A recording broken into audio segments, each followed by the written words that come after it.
देखिए, हम पिछली कक्षा में फर्स्ट ईयर की क्लास में हमने राजनीतिक व्यवस्था के बारे में पढ़ा था। किस प्रकार से आमंड एवं पावल ने राजनीतिक व्यवस्था के प्रमुख गुण बताए थे। अब हम उसके बाद में देखते हैं राजनीतिक व्यवस्था की विशेषताएं एवं लक्षण। तो देखिए, राजनीतिक व्यवस्था की विशेषताएं, व्यवस्था की विशेषताएं, राजनीतिक व्यवस्था की विशेषताएं एवं लक्षण। विशेषताएं एवं लक्षण। तो देखिए, राजनीतिक व्यवस्था की प्रमुख विशेषताएं एवं लक्षण जो है, आमंड एवं पावेल ने समस्त राजनीतिक व्यवस्था में निम्नलिखित 5 विशेषताओं का उल्लेख किया। तो देखिए, आमंड एवं पावेल ने आमंड एवं पावेल ने आमंड एवं पावेल ने राजनीतिक व्यवस्था की आमंड एवं पावेल ने राजनीतिक व्यवस्था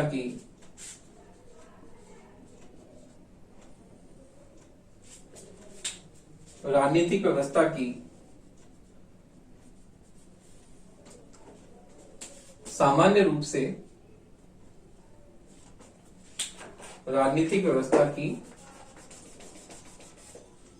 सामान्य रूप से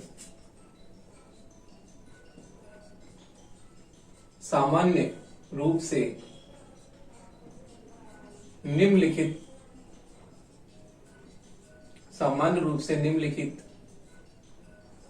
5 विशेषताओं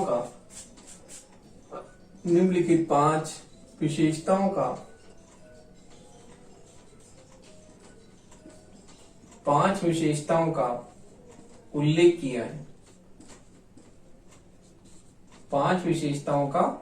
उल्लेख किया है।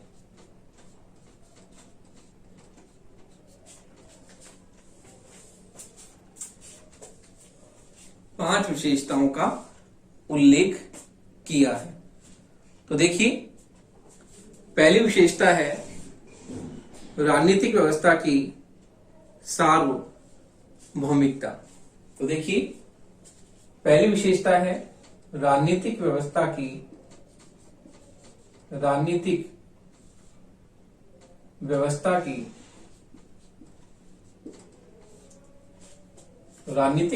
की सार्वभौमिकता।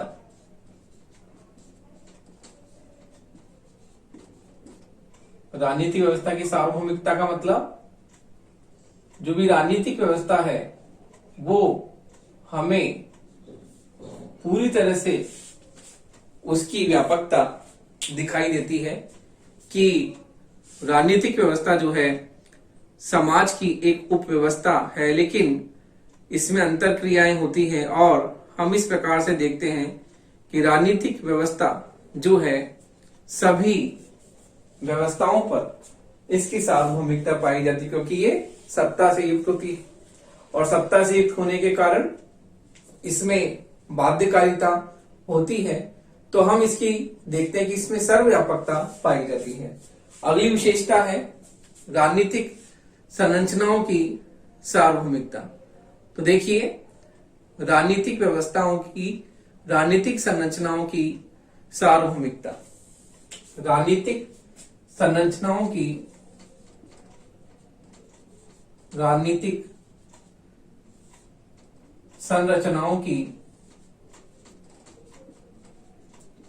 राजनीतिक संरचनाओं की सार्वभौमिकता।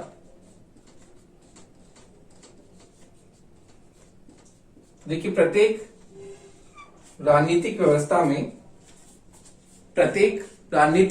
में कुछ राजनीतिक संरचनाएं जरूर होती हैं, और वो संरचनाएं औपचारिक एवं अनौपचारिक दोनों प्रकार से हो सकती हैं। कि औपचारिक संरचनाएं भी होती हैं और अनौपचारिक संरचनाएं भी जो है प्रत्येक राजनीतिक व्यवस्था में पाई जाती हैं। तो इनकी सार्वभौमिकता हमें देखने को मिलती है कि ये भी क्या होती है, सर्वव्यापकता हमें इन संरचनाओं में दिखाई देती है, चाहे से वो औपचारिक संरचनाएं हो चाहे से वो अनौपचारिक संरचनाएं, तो इनमें भी हमें सर्वव्यापकता जो है दिखाई देती है, जो कि इसकी प्रमुख विशेषता है। तो देखिए दोनों ही प्रकार की जो संरचनाएं हैं वो सर्वव्यापक होती हैं। फिर है राजनीतिक कार्यों की सार्वभौमिकता। तो देखिए राजनीतिक जो है कार्यों की सार्वभौमिकता हमें दिखाई देती है।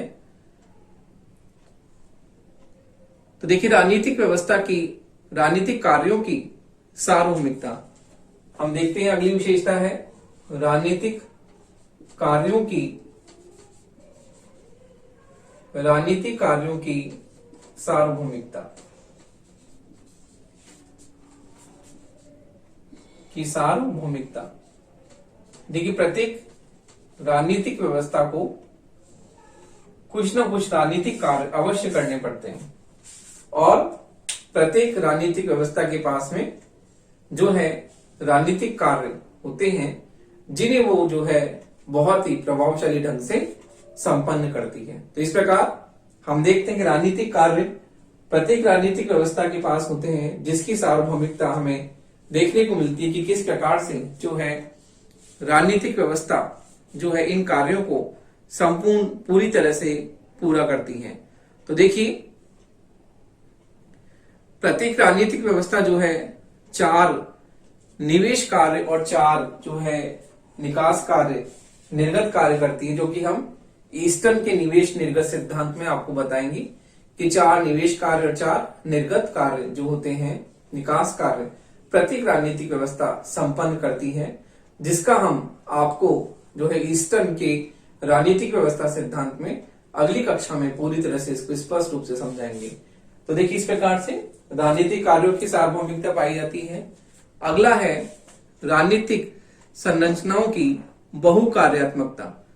राजनीतिक संरचनाओं की बहुकार्यात्मकता, राजनीतिक संरचनाओं की बहुकार्यात्मकता। तो देखिए राजनीतिक संरचनाओं की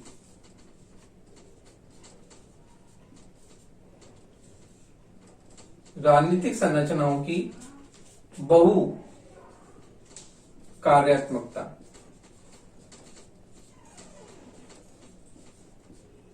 राजनीतिक संरचनाओं की बहुकार्यात्मकता हम देखते हैं कि प्रत्येक जो राजनीतिक व्यवस्था होती है, सभी राजनीतिक व्यवस्था में जो है राजनीतिक संरचनाएं बहुकार्यवादी होती हैं और प्रत्येक राजनीतिक संरचना जो होती है किसी विशेष कार्य को करती है। तो हम देखते हैं सभी राजनीतिक व्यवस्थाओं में बहुकार्यात्मकता संरचनाएं होती हैं जो किसी न किसी विशेष कार्य को जो है संपन्न करती हैं। तो ये भी इसकी प्रमुख विशेषता है। अगला हम देखते हैं राजनीतिक व्यवस्थाएं सांस्कृतिक रूप में मिश्रित लक्षण वाली होती हैं। तो देखिए राजनीतिक व्यवस्था सांस्कृतिक रूप में मिश्रित लक्षण वाली होती है। राजनीतिक व्यवस्था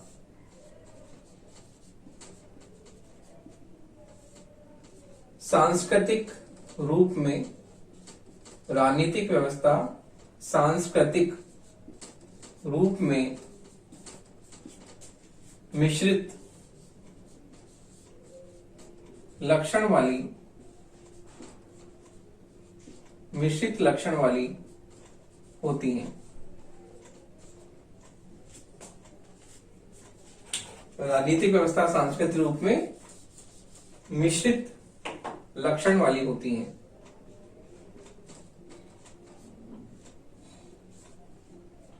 तो देखिए हम देखते हैं कि राजनीतिक व्यवस्था जो है सांस्कृतिक रूप में मिश्रित लक्षण वाली होती है और सभी राजनीतिक व्यवस्थाएं सांस्कृतिक दृष्टि से मिश्रित व्यवस्थाएं होती हैं।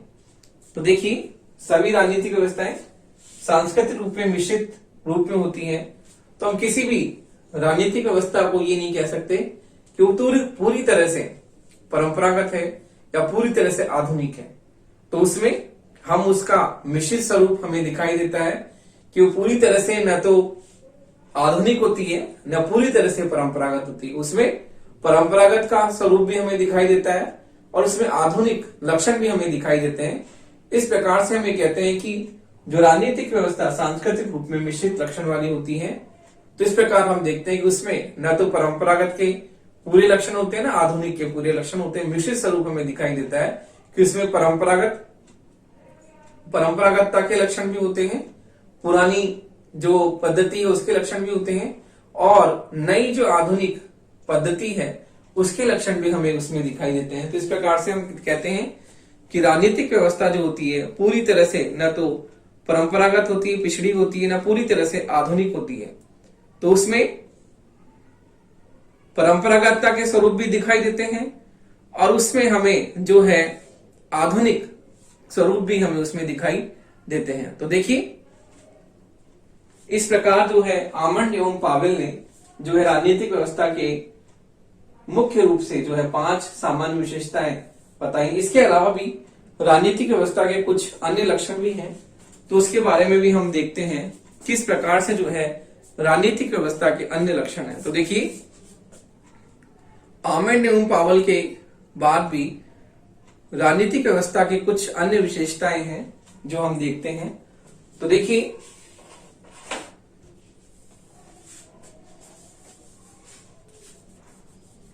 इन 5 विशेषताओं के बावजूद भी राजनीतिक व्यवस्था की जो है कुछ अन्य विशेषताएं हमें देखने को मिलती है, उसके बारे में हम देखते हैं वो क्या क्या है, उसके बारे में हम चर्चा करते हैं वो किस प्रकार से है।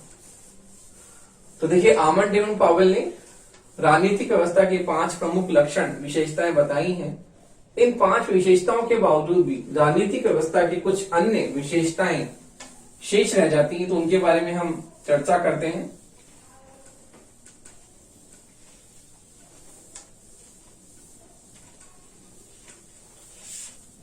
तो देखिए हम देखते हैं कि आमंड एवं पावेल के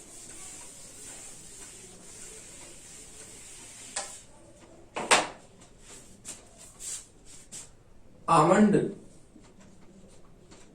एवं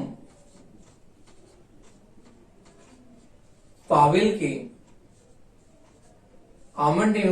के राजनीतिक व्यवस्था के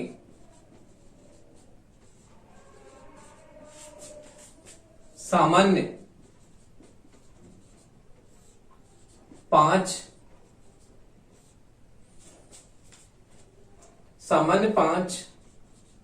लक्षणों के अलावा भी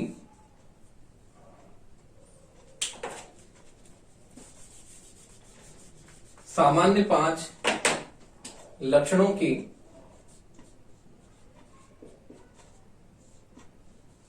बावजूद भी लक्षणों के अलावा भी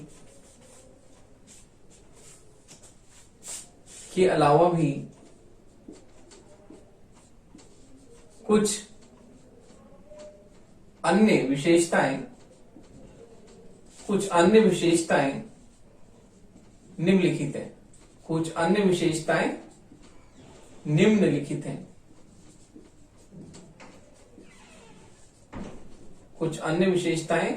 निम्नलिखित हैं।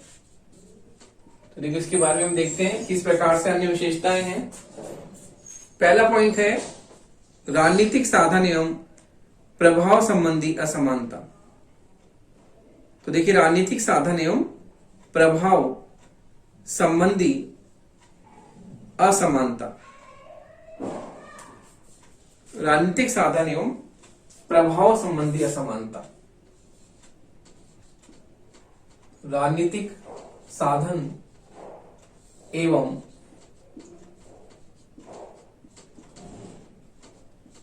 प्रभाव संबंधी असमानता।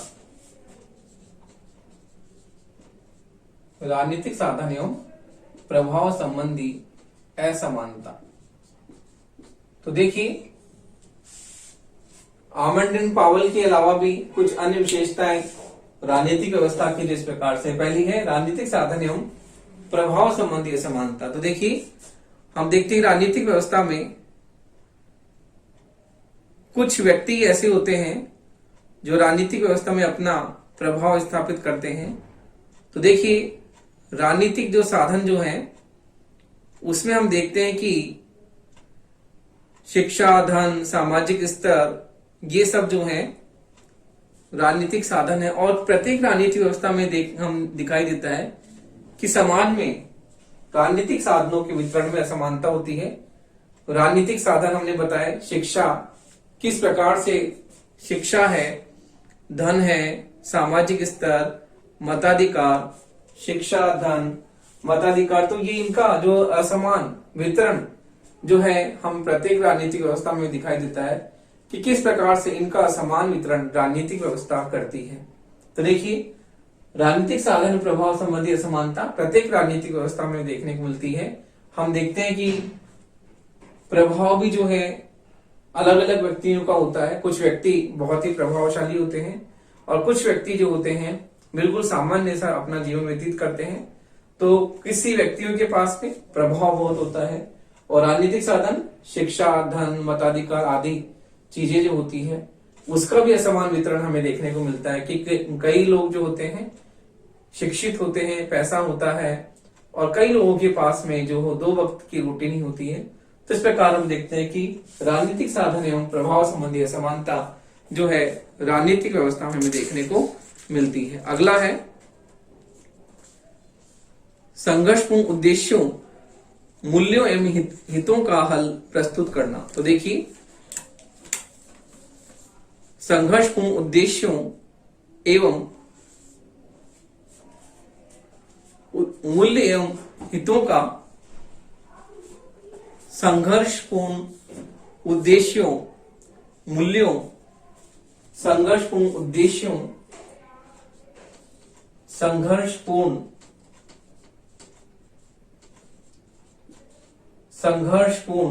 उद्देश्यों, मूल्यों एवं हितों का, उद्देश्यों, मूल्यों एवं हितों का हल प्रस्तुत करना। हितों का हल प्रस्तुत करना। तो देखिए संघर्षपूर्ण उद्देश्यों, मूल्यों एवं हितों का हल प्रस्तुत करना किस प्रकार हम देखते हैं कि जो राजनीतिक व्यवस्था है उसमें हम किस प्रकार राजनीतिक व्यवस्था में जो सक्रिय समूह और वर्ग होते हैं उनके उद्देश्य एवं हितों में क्या होता है, हमेशा संघर्ष होता है। क्योंकि राजनीतिक व्यवस्था में जो भी वर्ग होते हैं उनके हित, उनके मूल्य, उनके उद्देश्य अलग अलग होते हैं और उनके हित एवं मूल्यों में हमेशा टकराव की स्थिति होती है, संघर्ष की स्थिति हमें दिखाई देती है। तो इसलिए राजनीतिक व्यवस्था में जो मौजूद अलग अलग वर्ग हैं उन अलग अलग वर्गों में हमें स्पष्ट रूप से जो है उनके उद्देश्यों में, मूल्यों में एवं हितों में हमें संघर्ष की स्थिति देखने को मिलती है, टकराहट की स्थिति देखने को मिलती है। तो किस प्रकार से जो है इस टकराहट का प्रभावपूर्ण समाधान किया जाए और इनका बहुत ही सुझावी रूप से, सुझावी ढंग से इनका हल प्रस्तुत किया जाए, ये भी देखना होता है। तो देखिए राजनीतिक व्यवस्था जो होती है, राजनीतिक व्यवस्था में हम देखते हैं कि जो मौजूद समूह एवं वर्ग होते हैं और उनमें असहमति, विरोध, संघर्ष उत्पन्न होता है और राजनीतिक व्यवस्था में अराजकता की स्थिति जो है वो मौजूद होती है। क्योंकि जो अलग अलग समूह हैं, वर्ग हैं, उनके हितों में संघर्ष एवं टकराहट होती है और उनमें असहमति प्रकट होती है, विरोध प्रकट होता है और इस प्रकार राजनीतिक व्यवस्था में अराजकता की स्थिति पैदा हो जाती है। तो इस प्रकार इस स्थिति का जो है बहुत ही प्रभावी रूप से समाधान ढूंढना और इसका प्रभावी और बहुत ही निर्णायक रूप से इसका हल प्रस्तुत करना भी राजनीतिक व्यवस्था की जिम्मेदारी है। तो देखिए अगला जो पॉइंट है वो है कि औचित्य पूर्णता की प्राप्ति का प्रयत्न एवं विचारधारा का सहारा। तो देखिए औचित्य पूर्णता की प्राप्ति का प्रयत्न एवं विचारधारा का सहारा। अगला है औचित्य पूर्णता की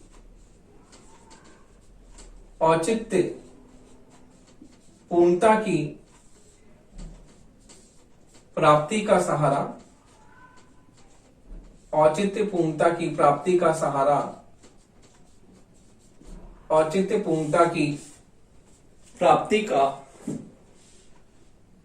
औचित्य पूर्णता की प्राप्ति का प्रयत्न प्राप्ति का प्रयत्न एवं विचारधारा का प्राप्ति का प्रयत्न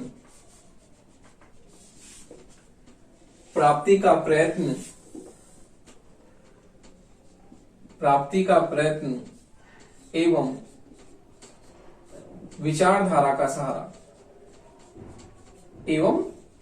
विचारधारा का सहारा तो देखिए इसमें हम देखते हैं कि किस प्रकार से जो है प्रत्येक राजनीतिक व्यवस्था का आधारभूत तत्व शक्ति है, किंतु शक्ति के प्रयोग के लिए जो है कानूनी आधार को राजनीतिक व्यवस्था स्वीकार करती है। तो देखिए प्रत्येक राजनीतिक व्यवस्था में जो शक्ति होती है वो शक्ति को सत्ता में बदलने के लिए हमेशा प्रयासरत रहती है। तो इस प्रकार हम देखते हैं कि औचित्य पूर्णता की प्राप्ति का प्रयत्न विचारधारा का सहारा इसमें लिया जाता है। किस प्रकार जो है राजनीतिक व्यवस्था जो होती है शक्ति के लिए संघर्षरत रहती है और शक्ति को सत्ता से युक्त करने के लिए हमेशा प्रयत्न किया जाता है। तो इस प्रकार हम देखते हैं कि राजनीतिक व्यवस्था में औचित्य पूर्णता की प्राप्ति के लिए हमेशा प्रयत्न रहता है कि शक्ति जो होती है वो शक्ति सत्ता का कानूनी आधार स्वीकार करती है और सत्ता को औचित्यपूर्ण सिद्ध करने के लिए भी हमेशा प्रभावशाली प्रयत्न करती है। तो किस प्रकार से राजनीतिक व्यवस्था शक्ति प्राप्त करती है, शक्ति जो होती है सत्ता में परिवर्तित होती है और सत्ता को जब वैधता मिल जाती है तो वो लंबे समय तक क्या करती है, कार्य करती है और लंबे समय तक स्थायी रूप से जो है सत्ता बनी रहती है। तो इस प्रकार से औचित्य पूर्णता की प्राप्ति का प्रयत्न विचारधारा का सहारा भी इसकी प्रमुख विशेषता है। अगला पॉइंट है सापेक्षता संबंधी विशेषता। तो देखिए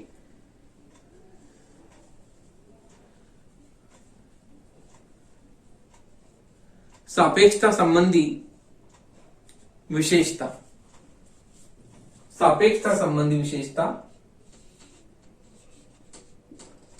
सापेक्षता संबंधी विशेषता।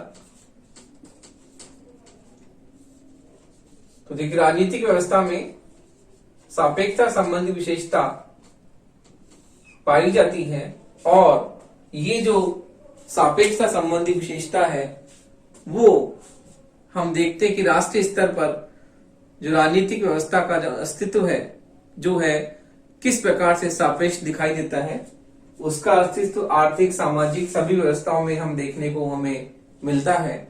और इस प्रकार अंतरराष्ट्रीय स्तर पर भी हम देखते हैं कि उसमें सापेक्षता दिखाई देती है।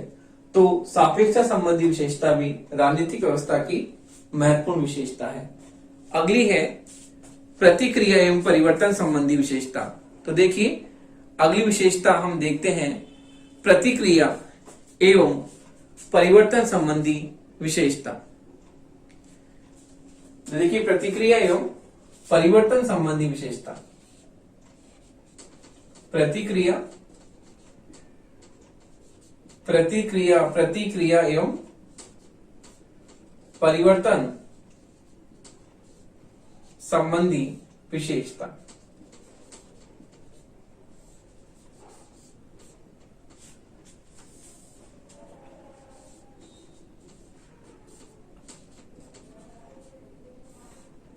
देखिए हम ये देखते हैं कि प्रत्येक जो राजनीतिक व्यवस्था है, प्रत्येक राजनीतिक व्यवस्था अपने वातावरण एवं परिस्थितियों के साथ प्रतिक्रिया होती है। तो देखिए प्रत्येक राजनीतिक व्यवस्था अपने वातावरण परिस्थितियों के साथ प्रतिक्रिया होती है और हम देखते हैं किस प्रकार से उनमें अंतःक्रिया पाई जाती है। राजनीतिक व्यवस्था अपने वातावरण से अंतःक्रिया करती है और अंतःक्रिया करने के बाद में हम देखते हैं किस प्रकार से वो प्रभावित होती है और कुछ मात्रा में अप्रभावित भी होती है। तो इस प्रकार हम देखते हैं कोई भी राजनीतिक व्यवस्था जो होती है पूर्णतः स्थिर नहीं रहती, उसमें लगातार परिस्थिति जन्य परिवर्तन हमें दिखाई देता है। कि हम देखते हैं कि राजनीतिक व्यवस्था, कोई भी राजनीतिक व्यवस्था स्थिर नहीं होती, उसमें स्थायित्व नहीं पाया जाता, क्योंकि उसमें निरंतरता बनी रहती है, क्योंकि परिवर्तनशीलता से ही निरंतरता हमें राजनीतिक व्यवस्था में देखने को मिलती है। तो इस प्रकार से हम ये देखते हैं कोई भी राजनीतिक व्यवस्था जो है पूर्णतः उसमें स्थायित्व नहीं पाया जाता, सदैव उसमें परिवर्तन होता रहता है और इस प्रकार कोई भी राजनीतिक व्यवस्था स्थायी नहीं होती, उसमें निरंतर परिवर्तन होता रहता है। लगातार हम देखते हैं किस प्रकार से राजनीतिक व्यवस्था में निरंतरता बनी रहती है, क्योंकि राजनीतिक व्यवस्था स्थायित्व इसमें नहीं पाई जाती और परिवर्तन की दिशा में सदैव गतिशील वह रहती है। तो इस प्रकार हम देखते हैं कि कोई भी जो राजनीतिक व्यवस्था है उसमें सदैव निरंतरता एवं परिवर्तनता हमें दिखाई देती है, वो सदैव परिवर्तित होती रहती है, गतिशील होती रहती है। तो इस प्रकार से हम आमंड एवं पावेल के जो हमने 5 प्रमुख लक्षण देखे, उसके अलावा भी हम देखते हैं कि राजनीतिक व्यवस्था में इन 5 लक्षणों के अलावा भी अन्य विशेषताएं हमें देखने को मिलती हैं। तो इस प्रकार हम देखते हैं कि राजनीतिक व्यवस्था जो है बहुत ही एक तरह से समाज की अन्य व्यवस्थाओं में से उपव्यवस्था है, लेकिन इसके साथ साथ ही हम देखते हैं कि इसमें सर्वव्यापकता पाई जाती है और किस प्रकार से जो है इसका क्षेत्र जो है बहुत ही व्यापक हमें स्पष्ट रूप से दिखाई देता है।